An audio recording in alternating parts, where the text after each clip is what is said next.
Apa kabar? Wah, ngomong kiri kanan dulu ya. Anda luar biasa hari ini. Ya, kenapa Anda luar biasa? Ya, 2:30 kemarin subuh hujan ya sampai hari ini. Dan hari ini ternyata kita semua datang ke tempat ini dan hujan tidak menghalangi untuk kita memuji menyembah Tuhan dan beribadah di tempat ini. Saya merasakan jemaat tempat ini ya bagi saya radikal semua, amin ya. Karena begitu banyak sekarang ya baru air segini aja ya, tergenang di depan rumahnya udah gak mau keluar. Saya melihat ketika saya melakukan banyak misi di pedalaman, bahkan orang mau naik motor sampai kecemplung ke Tanah Merah di pedalaman Kalimantan. Ke gereja itu 4-5 jam ya, bawa anaknya, saya diperlihatkan foto sama teman saya bilang wah ini luar biasa. Dan saya percaya orang-orang di tempat ini juga orang-orang luar biasa. Amin atau aman? Saya lagi coba ngomong kiri kanan, Anda luar biasa. Nah hari ini saya akan diberikan tema tentang penguasaan diri. Mari kita lihat sama-sama di dalam Galatia 5, ya Galatia 5 ayat 22 sampai 23. Nah sebenarnya ini dimulai dari ayat 16, tapi nanti kita baca ayat 22 sampai 23 saja. Dikatakan judul perikopnya Galatia 5 ayat 16 ini hidup menurut daging atau roh. Ya, kita lihat di Alkitab kita bahwa Galatia ini salah satu surat yang dikirim oleh Rasul Paulus ke jemaat di Galatia. Nah dia berkata menyarankan, memberikan pesan, sebuah message bahwa jemaat di Galatia ya harus hidup menurut roh bukan hidup menurut daging. Nah kita tahu di ayat 16 apa itu hidup dengan daging, disebutkan listnya. Dan tapi sementara itu Paulus mengingatkan dan menginginkan jemaat di Galatia untuk hidup dipimpin oleh roh. Maafkan saya ke depan karena memang ini situasi yang sulit ya untuk menyatakan firman ini, tapi saya maunya menyenangkan hati Tuhan. Kalau mungkin di pertengahan ada ucapan saya yang terlalu keras, tapi tema memang hari ini sangat harus keras tentang penguasaan diri. Hari ini dunia dikejutkan kekristenan, khususnya di Indonesia. Seorang song leader kita tahu ya, yang lagunya diluk-lukan. Zaman saya anak muda, orang ini juga lelukan, tiba-tiba kemudian menikah kembali. Orang kemudian dikagetkan, sebenarnya gak usah kaget. Hari-hari ini tuh akan terjadi. Minggu lalu karena saya ada sebuah komunitas, katakanlah youth leader di Asia Pasifik, lalu dipostingkan dari majalah Karisma Online, ya Karisma News. Saya kaget, seorang song leader kelas dunia.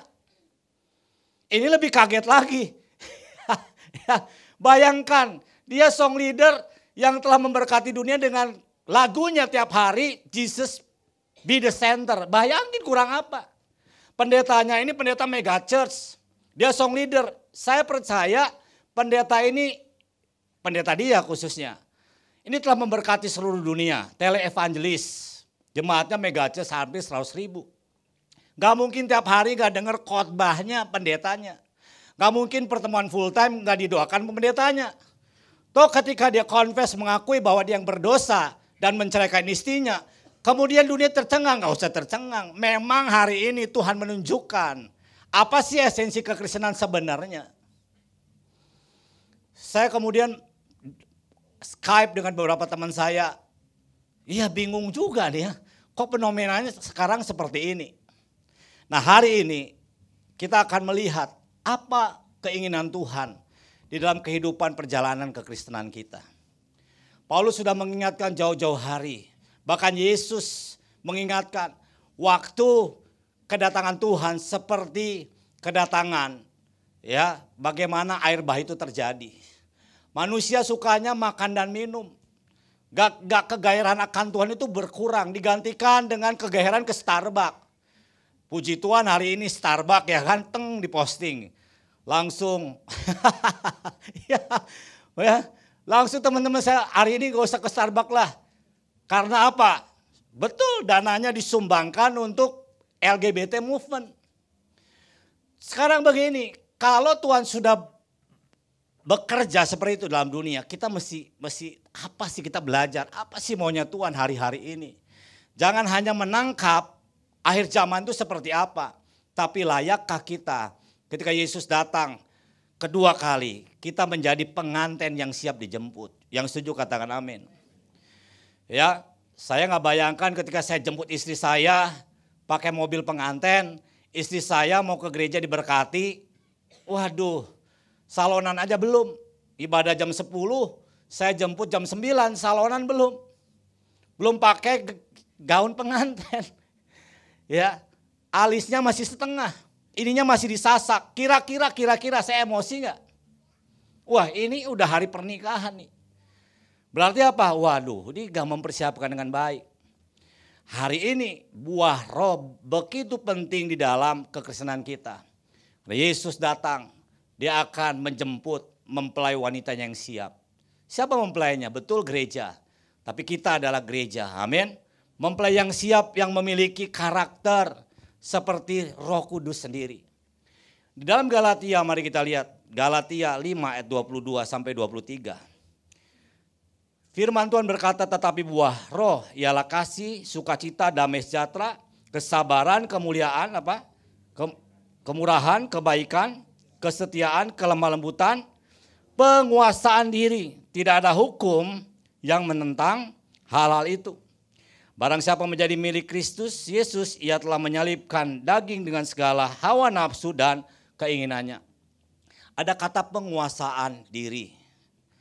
Bahasa terjemahan lainnya di Alkitab, terjemahan ya Alkitab American Standard dikatakan penguasaan diri itu self control. Ya. Penguasaan diri itu adalah apa? Bahwa kita ini bisa menguasai diri kita. Bayangkan bahwa hari ini ada sebuah free will yang Tuhan berikan kepada kita. Lalu saya lanjutkan, kenapa ya kira-kira? Ini orang luar biasa, super hebat.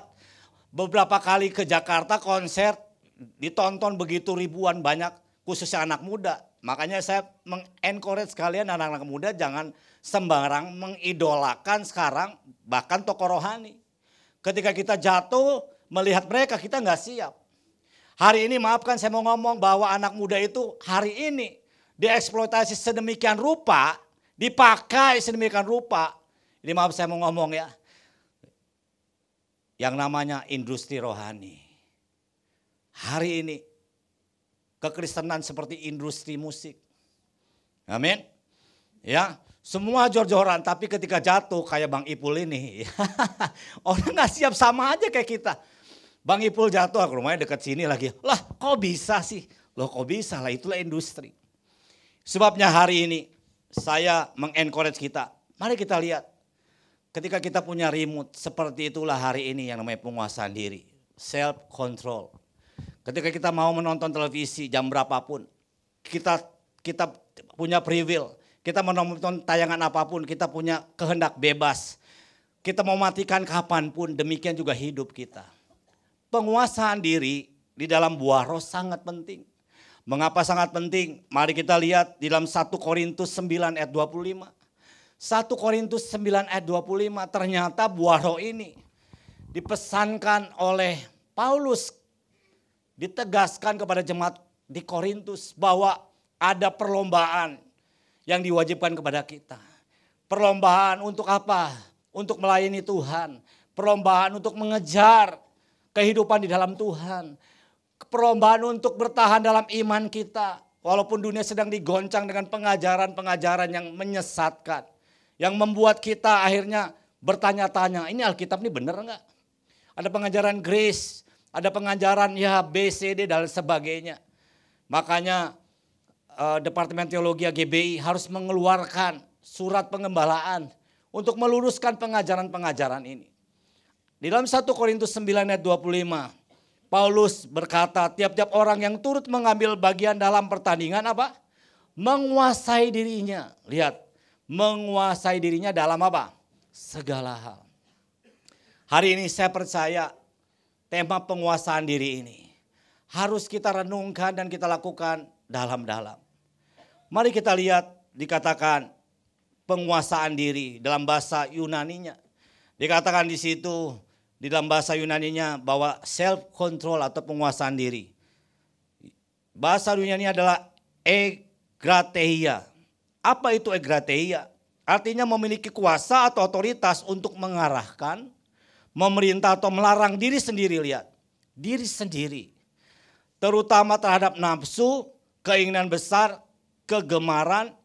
Nah, kegemaran, garis bawahi, kegemaran. Gemar apa? Ini maaf nih ya, nanti yang ibu-ibu.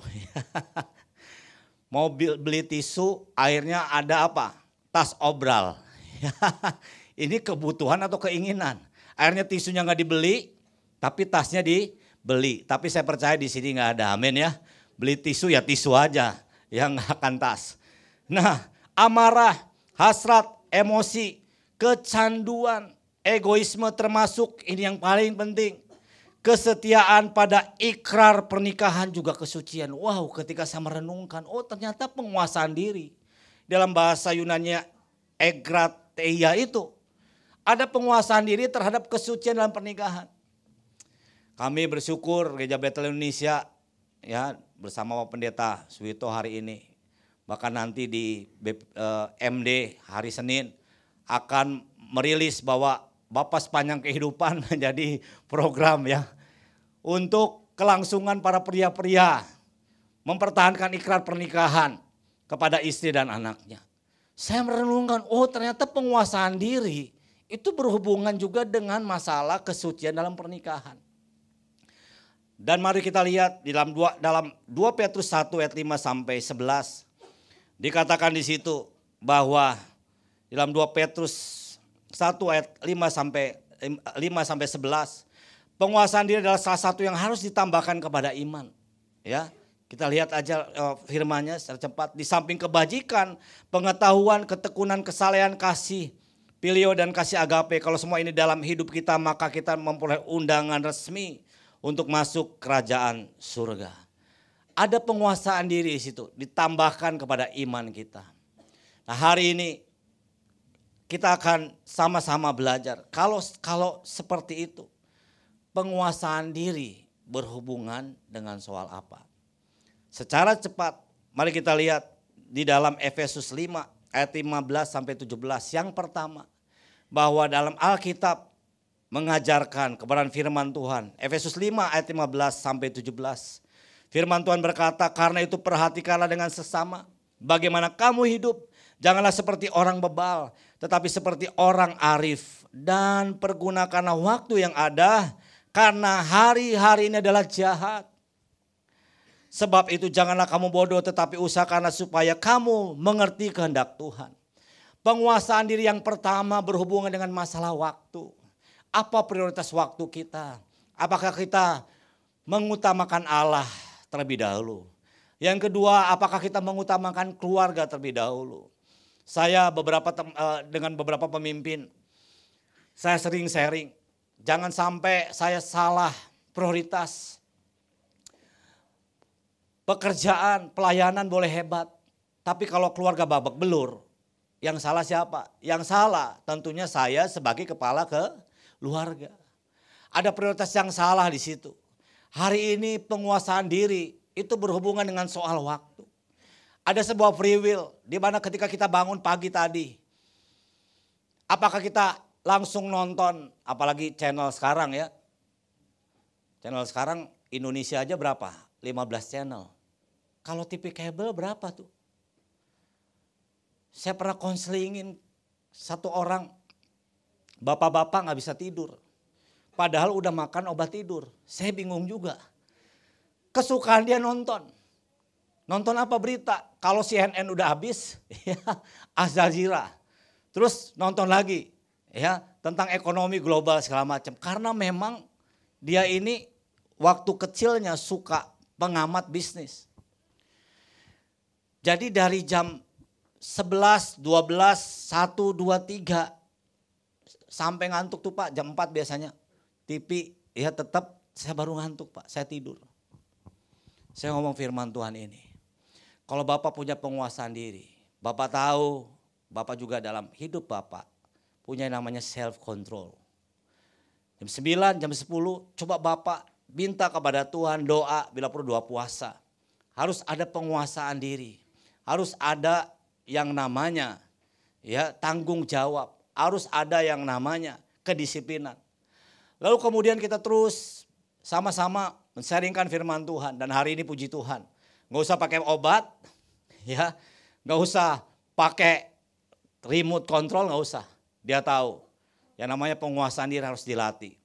Dia katakan, Pak puji Tuhan, setelah setahun 2 tahun, lama-lama saya buka Alkitab, dari yang tadinya nggak bisa tidur, sekarang jam 10, saya biasanya tidur Pak.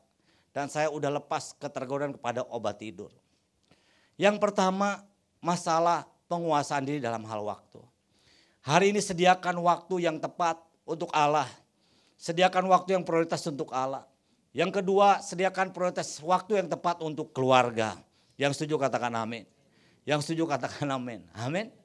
Hari ini ada yang namanya penguasaan diri di mana aduh kayaknya saya pingin nih. Ya, saya baru reuni SMA. 250 orang. Waduh, yang namanya reuni SMA, wah udah 30 tahun gak ketemu, happy semua. Apalagi teman-teman nyontek ya. Wah, ketemu, wah, tos, waduh. Reuni dari jam 10 pagi sampai jam 5 sore. Gak cukup. Lalu mereka ngomong, ini kan dekat Hard Rock nih. Yuk kita teruskan ke Hard Rock yuk. Kita minum kopi di sana. Perhatikan baik-baik. Saya tahu waktu di mana, waduh seharian saya udah gak sama keluarga nih. Seharian ya saya udah invest waktu saya untuk teman-teman saya. Lalu saya bilang, walaupun saya senang ya, yang datang 250 orang yang ke Hard Rock Cafe itu hampir 75 orang mau lanjutkan di sana. Saya bilang terima kasih, enggak ah. Kenapa? Saya punya remote control sendiri. Yang namanya waktu, kita harus punya penguasaan diri di situ. Yang setuju katakan amin. Yang kedua, mari kita lihat di dalam Lukas 11 ayat 2 sampai 3. Ini juga penting. Ini penting khususnya para bapak-bapak tempat ini ya. Dan ibu-ibu yang suka all you can eat katanya kan. Wah, ini Tuhan udah sebutkan kepada kita. Dalam Lukas 11 ayat 2 sampai 3. Ini doa Tuhan Yesus. Dikatakan jawab Yesus kepada mereka, apabila kamu berdoa katakanlah Bapa, dikuduskanlah namamu, datanglah kerajaanmu. Terus berikanlah kami apa? Setiap hari. Bahasa yang tepatnya setiap hari. Terjemahan lainnya hari ini. Saya sengaja pilih ayat ini. Dikatakan setiap hari makanan kami yang secukupnya. Teman saya 5 pendeta tahun ini mengalami stroke. Ada 2 yang hampir koma meninggal. Rata-rata nih maaf ya. Saya tanya kenapa? Gak pernah olahraga, gak menjaga kesehatan dan makannya yang enak-enak. Bukan sembarangan, bukan warteg, bukan. Makan yang mahal. Tapi gak secukupnya. Ya, makanan itu tuh yang all you can eat sepuasnya. Kambing tadinya cuman 1 tusuk aja lah. Ya, akhirnya bukan secukupnya, sepuasnya. Jadi 1 tusuk jadi 10 tusuk. Padahal kesehatannya dia lagi capek. Teman saya cuman makan apa ya? Rempeyek itu kan kacangnya banyak ya. Wah enak dia gado, asik ya 1 toples. Ya, akhirnya bengkak, kakinya bengkak. Sampai sendalnya itu putus. Ini kejadian bener, baru bulan lalu. Saya bilang ampun nih ya. Penguasaan diri terhadap makanan. Hari-hari ini boleh enggak semua makanan kita makan? Tergantung. Amin.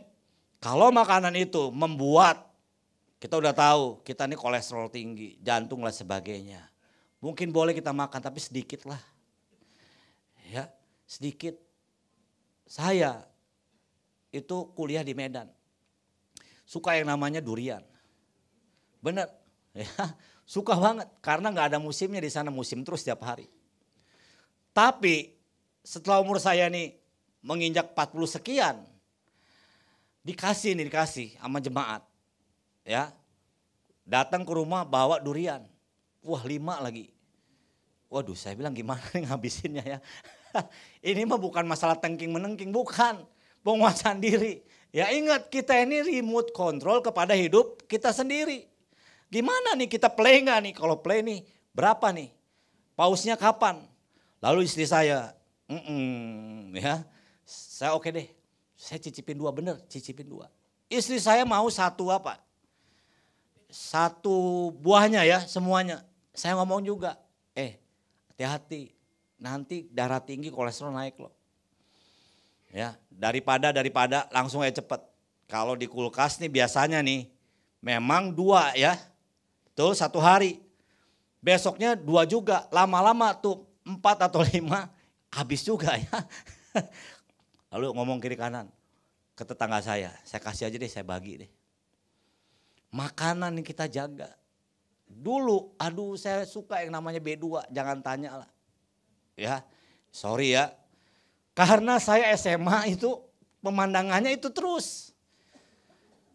Hampir 5 tahun saya lihat itu terus ya, saya SMA di Singapura ya. Lihat itu terus, enak-enak lagi. Enak banget. Bukan enak, enak banget. Ya. Nah kalau ke Kelapa Gading ini lagi, aduh Tuhan, jauhkanlah percobaan Tuhan. Dariku kalau pulang malam begitu pelayanannya. Wih apalagi lihat yang gantung merah begitu ya Pak ya. Waduh mampir nggak ya. Ya apalagi di daerah sini, wih kue tiaw Medan pakai bara lagi kan gitu ya.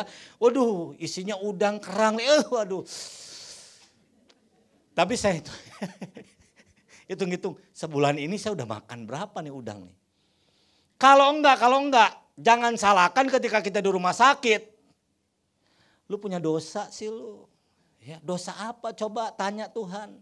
Ini bukan masalah dosa, ini enggak ada penguasaan diri. Amin. Kok banyak yang senyum nih. Hari ini saya mentakar bener loh. Saya takarin dulu nih. Ya, kemarin istri saya pulang dari rapat besar perusahaannya dari Bangka. Ya, tahu sendiri dong ya, kalau Bangka Belitung apa oleh-olehnya, tahu kan? Tahu dong, ya panggang. Ya, aduh sausnya enak lagi. Itu slice gitu ya, di meja saya pulang.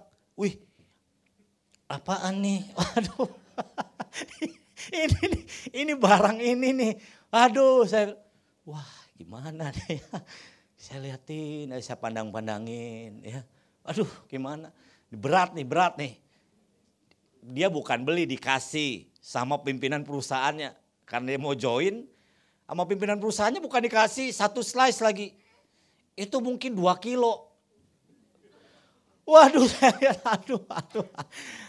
Ya udah deh, saya pisahin 4 slice aja, yang sisanya saya telepon. Ya teman saya telepon, ya kalau enggak besok kan enggak enak, enggak seger. Saudara saya, cepet nih. Kalau enggak kebagian. Kalau soal makanan ya, orang Indonesia terkenal. Langsung, bener.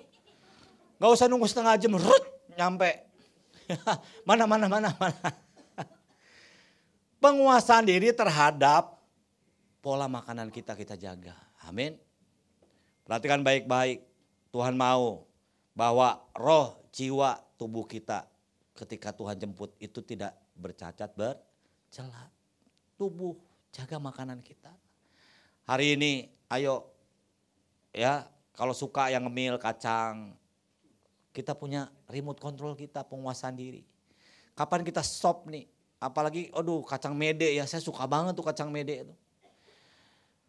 Dulu dioleh-olehin lagi kacang mede. Ya, 10 kilo, yang benar aja 10 kilo. Untung belum dimasak, masih mentah. Tapi saya tahu, aduh kalau ngemil ini sambil nonton bola lagi ya, paling mengasihkan, betul ya? Wah saya makan terus. Tapi saya tahu hari ini yang namanya penguasaan diri terhadap makanan kita perlukan. Amin. Ya akibatnya apa? Banyak Pak, banyak Bu, irit. Ya, kita nggak terbuai lagi. Apalagi kalau di daerah Jakarta Barat tuh ya, restoran baru. Waduh pernah ada restoran baru buka, ini all you can eat. Waduh itu yang ngantri. Anak saya pengen sekali nyoba, itu yang ngantri Pak, maaf Pak, 500 meter. Saya pengen coba, ini apaan sih yang dimakan? Cuman sate doang ya. Sate udang, sate sapi, sate baso dipanggang sendiri, ngambil es krim sendiri dan sebagainya. Tapi kalau kadar gula, kadar kolesterol kalau dihitung, waduh itu berapa? Tapi yang antri soal makanan, waduh sangat-sangat luar biasa.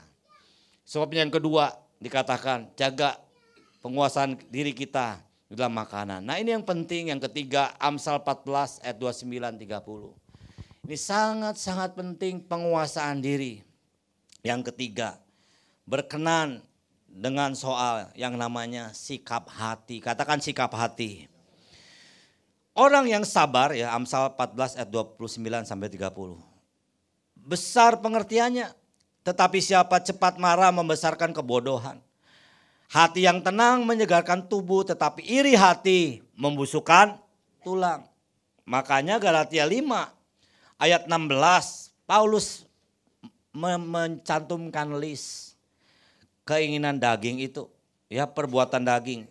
Salah satunya ngomong tentang hati.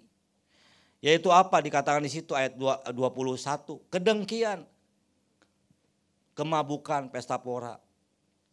Ayat 20 bahkan ya, perseteruan, perselisihan, iri hati, amarah, kepentingan diri sendiri, pencitraan.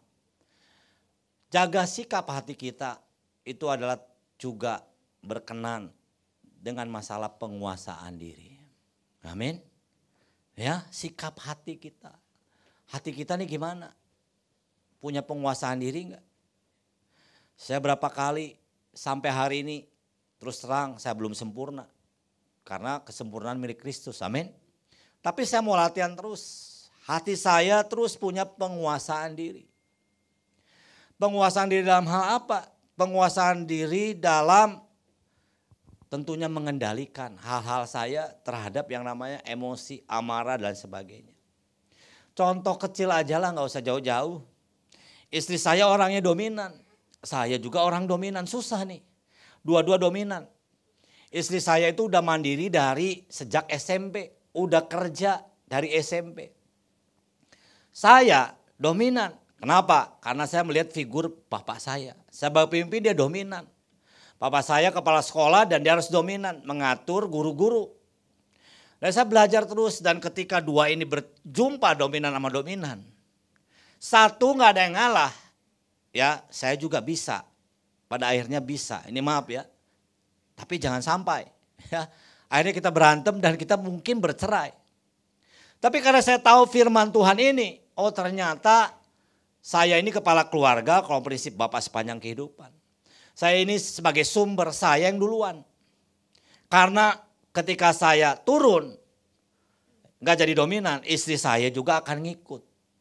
Ya, saya harus jadi role model dulu untuk istri saya. Satu hari pelayanan, itu doa malam, pulang jam 4 subuh. Keluar, saya sebagai full time di gereja jam 8 pagi. Istri saya lagi hamil anak pertama. Baru 3 bulan. Saya masuk ke rumah. Wah rumah dikunci setengah jam. Ya. Waktu itu terus saya ketok-ketok. Waduh akhirnya dia keluar. Keluar dari kamarnya guling sama apa? Sama bantal dilempar. Suruh saya tidur di sofa. Sofanya mending kalau empuk. Dulu sofa kami itu tripleknya tipis, busanya gak ada, langsung paku tuh. Waktu awal kami menikah, waduh saya lihat waduh gimana nih, nyamuk banyak lagi ya di rumah kontrakan kami pada waktu itu. Lalu aduh kesel saya, wah ini saya ingat papa saya ini dominan, gak bisa dilawan, anaknya istrinya gak bisa lawan. Saya lihat waduh dia masuk ke dalam apa? Kamar kami ya terus pintunya dibanting. Lalu ketika saya lihat pintu itu saya ingin kayak The $6 million man. Tahu kan maksudnya? Saya mau lari, wah ya saya pingin tendang aja tuh, pingin tonjok tuh pintu. Tapi lihat Galatia mengajarkan kita mau hidup dipimpin oleh roh atau daging. Maafkan saya harus ngomong. Hari ini jangan puas kita hanya berbahasa roh, amin. Tapi hidup kita gak dipimpin oleh roh. Yang setuju katakan amin. Amin. Waktu saya persis, saya tahu Roh Kudus itu memberikan roh ketertiban, damai sejahtera. Lalu saya ngelihat dan sekonyong-konyong Roh Kudus ya melingkupi dan berkata, itu adalah istrimu yang sempurna yang Tuhan telah berikan kepadamu. Saya ngomong, wah iya juga nih, benar. Kalau istrimu sakit, engkau juga sakit. Lalu apa yang saya lakukan pada waktu itu? Saya mulai dikuasai diri saya oleh roh itu sendiri. Ada sebuah free will. Ketika Roh Kudus ngomong ke kita, jangan. Itu gak sesuai dengan Alkitab, gak sesuai dengan firman Tuhan. Kalau iblis ngomongnya, sikat, hajar, hantem. Tapi kalau Roh Kudus gak, ampuni. Amin. Ya, musuh aja diampuni, masa istri gak diampuni. Lalu sekonjong saya nangis dan minta maaf pada Tuhan. Lalu saya tumpangkan tangan saya dari kejauhan ke kamar istri saya. Tuhan, bagaimanapun itu istriku dan aku mengasihi dia. 5 menit saya berdoa. Gak terjadi apa-apa. 10 menit saya udah mau tidur aja deh. Setengah jam kemudian istri saya keluar. Dan istri saya minta maaf pada saya. Lalu apa yang terjadi? Ketika kita dikuasai oleh roh itu indah saudara. Hari ini kita bisa aja konflik. Tapi konflik itu Tuhan pakai untuk mempersatukan kita. Untuk terus menjadi dua jadi satu itu seumur hidup. Untuk mengasihi satu sama lain. Menerima kekurangan satu sama lain. Hari ini hati harus kita kuasai. Apakah hati itu betul sungguh bersemayam Yesus dalam hati kita? Atau sebaliknya bersemayam keinginan daging kita. Atau kuasa-kuasa kegelapan dalam hati kita. Yang keempat, mari kita lihat di dalam Yakobus 3 ayat 8 sampai 11. Yakobus 3 ayat 8 sampai 11. Yakobus 3 ayat 8 sampai 11. Firman Tuhan berkata, tidak seorang pun yang berkuasa menjinakkan lidah. Ia adalah sesuatu yang buas, yang tak terkuasai dan penuh racun yang mematikan. Dengan lidah kita memuji Tuhan Bapa kita dan dengan lidah kita mengutuk manusia yang diciptakan menurut rupa Allah. Dari mulut yang satu keluar berkat dan kutuk. Hal ini saudara-saudaraku tidak boleh demikian terjadi. Adakah sumber memancarkan air tawar dan air pahit dari mata air yang sama? Lidah kita saudara, harus ada penguasaan diri. Saya konteksnya ngomong aja ya, juga khusus yang berkeluarga. Jangan ada perkataan dikit-dikit mau cerai, dikit-dikit mau pisah. Aku benci kamu. Kalau dulu ya istri suami kita juga kurang lagi pacaran. Selalu aku sayang kamu. Terlambat maupun 10 jam ditungguin lah. Tetap aku sayang kamu. Sekarang istri dandannya lama. Baru 5 menit. Kita udah kesel. Aku bukan sayang kamu lagi. Aku kesel sama kamu. Tapi saya percaya di sini gak ada. Amin ya. Saya kadang-kadang sama istri, saya nggak tahu, oh ternyata Tuhan menciptakan wanita tuh unik. Kalau dandan itu, waduh lama dulu nih baru pergi. Tapi saya ngomong pelan-pelan saat kita mau tidur, bisa nggak, Ma? Kamu dandan, ya tapi direncanakan. Berapa jam sebelum, jadi kita juga nggak terlambat. Ketika itu ada komunikasi yang baik, ya perkataannya membangun, nggak cekcok dulu langsung, wah kamu dulu. Langsung lidah saya, wah ngomongin istri saya belum ngerti. Oh iya ya, benar. Hari ini lidah kita harus kita pakai untuk hal-hal yang membangun. Amin. Di gereja kita ngomong haleluya, haleluya. Di luar gereja jangan lupa, tetap haleluya, jangan alelupa. Perkataan kita harus membangun. Saya ke sini, ya tetangga saya yang mayoritas memang muslim semua, sayanya orang Kristen. Wah Pak Pendeta mau khotbah ya. Ya saya membangun aja. Ya, saya mau beribadah, mau pimpin ibadah. Pak, diberkati Tuhan ya, saya ngomong Tuhan Yesus ya.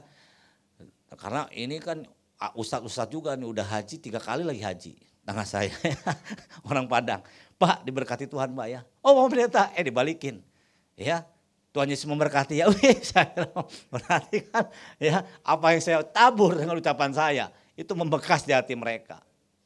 Hari ini ucapan kita harus senantiasa membangun. Yang setuju katakan amin. Harus menguasai diri dalam hal ucapan. Nah, yang terakhir, ini yang paling sangat penting.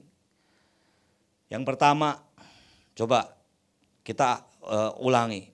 Yang pertama apa? Penguasaan dalam apa? Dalam hal waktu. Yang kedua dalam hal makanan. Yang ketiga dalam hal apa? Sikap hati. Keempat dalam perkataan. Dan yang terakhir adalah dalam hal keinginan. Katakan keinginan. Amsal 21 ayat 26. Ya. Firman Tuhan berkata, keinginan bernafsu sepanjang hari, tetapi orang benar memberi tanpa batas. Hari. Katakan tiap hari. Amsal 21 ayat 26 ini. Tiap hari itu keinginan nafsu itu bekerja dan menyerang kita. Baru keluar, udah macet, ya kan? Udah macet, diserempet bajai lagi motor. Gimana nih perkataan kita? Balik lagi. Ya. Apakah kita sumpah serapah atau tetap mengucap syukur? Tuhan, terima kasih Tuhan. Puji Tuhan, haleluya aja deh. Ya. Satu hari, saya baru punya mobil. Ini baru punya mobil nih waktu awal-awal menikah. Mobil second, kita coba ya beli, baru keluar. Waktu itu kantor saya di Roxy, ya mau masuk, dihajar sama bapak-bapak dari belakang. Jers, bempernya langsung coplot. Ya kan ini kita remote control, ada pilihan. Bapak, aduh memang ini kurang ajar nih. Gak tahu apa mobil lagi berhenti, bempernya copot. Bapak ini keluar, ini saya gak tahu awet muda atau apa, dia panggil saya Dek lagi, padahal udah bapak-bapak. Maaf ya Dek, maafkan bapak, mata bapak rabun. Cuma ngomong gitu aja. Terus gimana? Ganti gimana? Pergantian gimana? Saya lihat nih bapak ini lagi sedih juga, gak tega juga ya. Aduh, ada pilihan. Kita mau ribut, atau udah deh. Saya bilang iya Pak. Kalau gitu ya udah Pak. Bapak mau ganti atau enggak? Aduh Dek, saya nggak punya uang Dek. Ya, saya ini supir Dek. Aduh, ya udah Pak. Udah dah. Ya udah dah. Ya. Setahun kemudian saya khotbah di sebuah gereja di Bekasi. Setelah saya khotbah, saya disalam. Pak, makasih ya Pak. Waktu itu Bapak memaafkan saya. Saya salah apa Pak? Bapak ingat setahun lalu. Mobil Bapak ditabrak, bempernya copot. Saya orangnya, aduh. Kalau saya marah, ampun, saya nggak ada. Saya ngomong, itu supir udah nyeletuk ya kan. Ini ternyata bohong nih. Ya, benar nggak? Puji Tuhan hari itu saya mengambil keputusan yang tepat.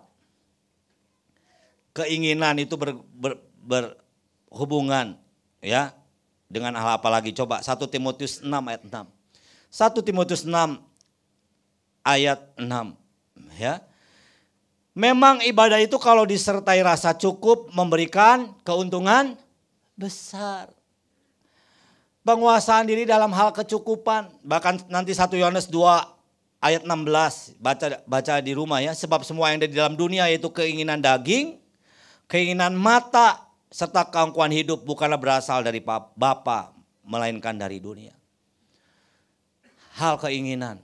Hari ini saya mau katakan apalagi dalam hal katakan ya.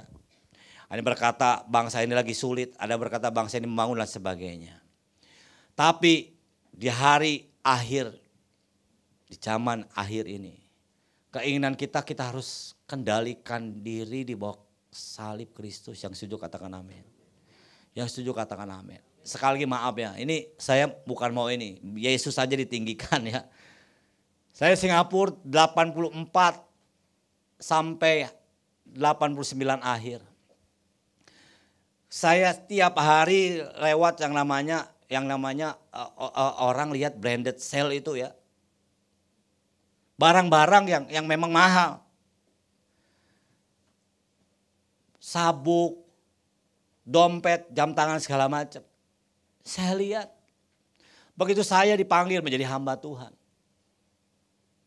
Akhirnya bukan saya kepengen sih. Tapi ketika melihat Apakah saya punya penguasaan diri dalam hal keinginan?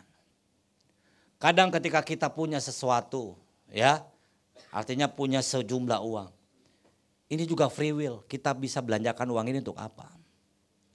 Tapi ketika uang ini dikuasai oleh roh Tuhan sendiri, kita tentunya akan tahu ini keinginan atau kebutuhan. Amin. Karena ketika kita belanjakan sesuai bukan dengan kebutuhan tapi keinginan kita, ini yang bahaya. Saya baru aja mengkonseling dan merilis seorang anak muda. 4 tahun ya, dia gesek terus. Ini kerjaannya gali lubang tutup lubang. Jadi dia gesek beli barang. Ya. Nah, untuk bayar ke banknya dia gesek juga. Hari ini kan ada counter kantor yang menggesek ya uang cash ya. Betul ya? Seolah-olah beli barang tapi ngambil duit dan dikenakan 3%. Ini saya juga baru tahu diceritakan nih. Jadi uang ini dibayar untuk bank untuk menutupi membayar apa yang tagihan yang dibayarkannya. Utangnya wah fantastis. Cuman kartu kredit utangnya hampir 75 juta. Selama lebih 2 tahun. Saya bilang, kamu gimana bisa terjadi ini? Ya saya pingin lihat jam bagus pingin, lihat tas pingin, lihat sepatu, ya gak mungkin dong. Sepatu teman-teman saya bagus, kinclong, masa saya sepatunya biasa.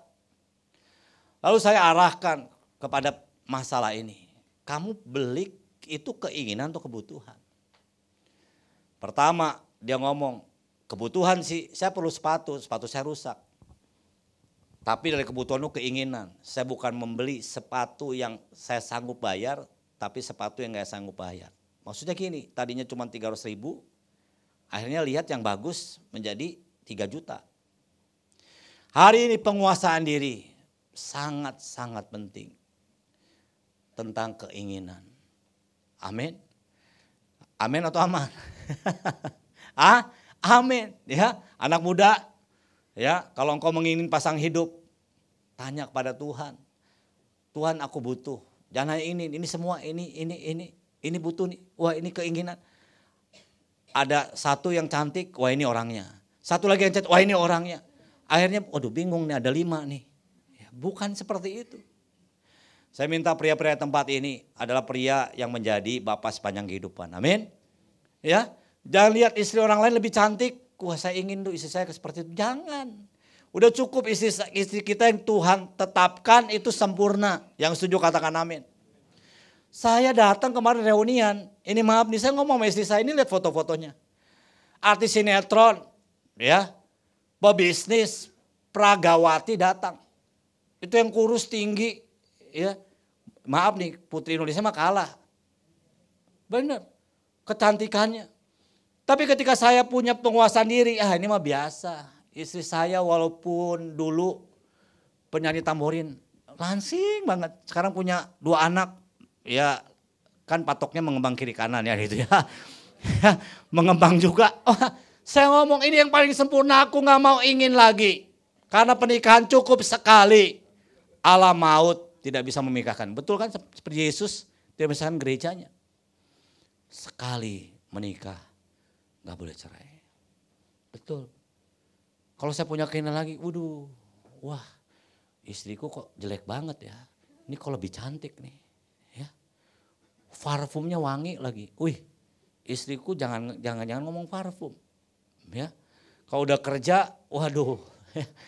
Kayaknya kok gak wangi seperti itu. Tapi saya punya penguasaan diri. Saya telah diberkati dan keinginan saya cuma satu. Sampai kapanpun saya tetap menjadi suami yang terbaik bagi Israel. Berikan tepuk tangan bagi Tuhan. Haleluya. Mari kita lihat video klip ya. Ini masalah penguasaan diri. Dan ini video klip ini nanti sebenarnya akan dipakai oleh BEC, Battle Empowering Center. Untuk kalau di sini namanya CG ya, Champion Gathering. Saya menemukan video klip ini sangat-sangat diberkati bagaimana seorang suami istri yang memaafkan pembunuh anaknya. Kita tahu ya. Anaknya siapa?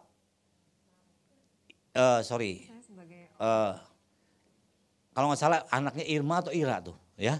Dibunuh oleh temannya sendiri berdua, bersekongkol.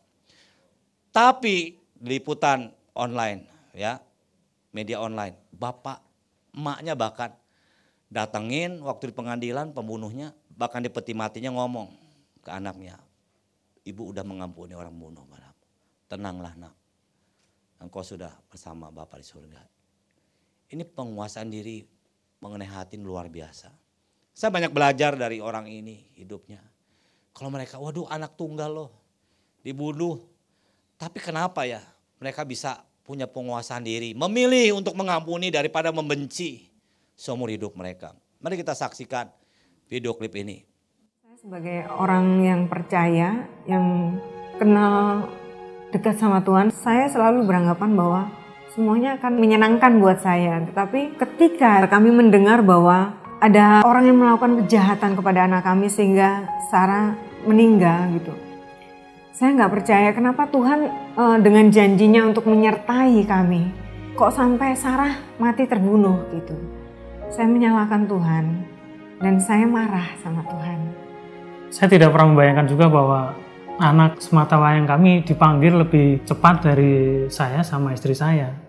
Orang tua itu seperti masa lampau kita, bahwa orang tua meninggal kita masih punya harapan ke depan untuk membentuk keluarga, untuk punya anak. Tapi pada saat ditinggal anak, masa depan itu udah gak ada. Dan pada saat di RSCM itu saya melihat suatu penglihatan. Saya berdiri di sebuah arena pertandingan, banyak sekali penontonnya. Lalu saya melihat seorang pria, dia berkata, engkau harus mengasihi musuhmu, kalau tidak keselamatanmu akan dicabut. Jangan membalas kejahatan dengan kejahatan. Allah itu kasih, akulah dia. Aku tidak dapat menyangkal diriku. Aku menciptakan manusia serupa gambarku. Jadi kamu kuat. Lalu saya tertawa. Kuat, saya bilang gitu. Kalau aku dicaci maki, aku masih kuat. Kalau aku dihina, aku masih kuat. Kalau aku dipermalukan di depan orang, aku masih kuat. Tapi kalau ini, nanti dulu Tuhan. Saya akan pukul-pukul dulu. Setelah itu saya akan biarkan mereka. Itu yang ada di dalam pikiran saya dan keinginan saya. Lalu Bapak bilang begini, aku sayang mereka. Dan itulah yang membuat aku menangis banget. Bapak, engkau tega. Engkau seharusnya bilang sayang sama aku, sama Sarah. Jangan bilang sayang sama mereka. Mereka kan udah jahat sama Sarah. Seharusnya Bapak menghibur aku. Lalu Bapak bilang, engkau anak sulung yang iri hati. Cuman waktu datang ke RSCM itu, saya merasa tenaga saya itu, saya begitu lemas gitu loh.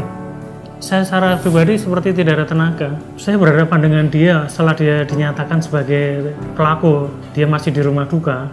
Sosok Kasifah yang begitu kecil sampai saya jagain kurang lebih 3 atau 4 orang dengan 1 security. Saya bisa membalas, ada kesempatan, tapi saya tidak memakai hak saya untuk membalas itu secara langsung. Pembalasan itu bukan hak saya, tapi hak Tuhan. Lalu saya juga mendapat penglihatan ketika pemakaman itu saat Sarah mau dikuburkan. Saya berdoa begini, Tuhan kuatkan aku, Tuhan kuatkan aku. Ini yang terakhir kalinya aku lihat Sarah akan dikubur. Jadi saya itu diseret pelan-pelan seperti saya masuk ke kolam. Dan airnya itu adalah air kasihnya Bapak. Saya tahu rasanya kasih Bapak yang luar biasa. Saya tahu hatinya Bapak itu, Hafid dan Asifah itu adalah anak-anak Bapak juga. Jadi Bapak itu sedih, aduh nak kenapa sampai engkau melakukan hal yang jahat. Jadi Bapak mau mengambil mereka berdua untuk kembali ke dalam dekapannya dengan hal yang benar. Jadi saya bilang, sudah Bapak, jangan engkau tarik aku lagi lebih dalam untuk merasakan kasih-Mu. Bapak bilang, setiap hari aku menangis untuk setiap perbuatan manusia yang berbuat jahat. Saya bingung, Tuhan, setiap hari Engkau gak capek ya nangis ya. Pantas saja Bapak memberikan Yesus untuk menyelamatkan manusia. Karena saya tahu luar biasa. Saya bilang, Bapak sudah, jangan Engkau tarik aku lebih dalam lagi. Aku ini mamanya Sarah, aku gak pengen orang anggap aku edan, saya bilang begitu. Manalah mungkin saya berani mempunyai rencana yang jahat kepada orang yang Bapak kasihi. Jadi orang kadang-kadang sering bertanya-tanya, loh kalau udah mengampuni ya udah nggak usah ngotak-ngatik tentang proses hukum. Kalau melihat orang bersalah kita nggak menegur, nggak ngasih tahu, kita ikut bersalah juga. Orang berbuat salah, tapi sampai berbulan-bulan tidak mau mengakui kesalahannya. Saya meyakini bahwa kalau orang sama sesamanya tidak mau kesalahannya, apalagi sama Tuhan yang nggak kelihatan. Yang menyelamatkan kehidupan dia di kehidupan kekal bukan karena proses hukum. Jadi segeralah mengakui kesalahannya, bertobat dan meninggalkan kejahatan-kejahatan yang sudah mereka lakukan untuk berbalik sama Tuhan. Bukan hanya rutinitas ibadah, tapi punya relasi secara khusus sama Tuhan. Tadinya aku udah mau mengampuni, tapi aku mau tetap udah biar aja, aku nggak mau ketemu, nggak mau apa sama mereka berdua. Tapi ketika aku dikasih hati yang baru, aku menjadi tahu aku sayang sama mereka seperti Bapak sayang, dan aku tahu itu bukan asalnya dari dalam diriku. Ini loh, aku tuh punya rencana yang kayak gini. Kebaikanku itu luas sekali, jadi engkau harus belajar dariku. Jadi aku sebetulnya juga dibentuk. Aku dari suamiku dibentuk gitu. Jadi Tuhan, ternyata engkau benar-benar luar biasa.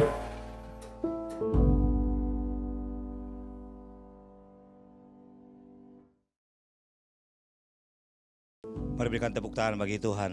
Kita bangkit berdiri, saya undang para pemain musik, 2 song leader.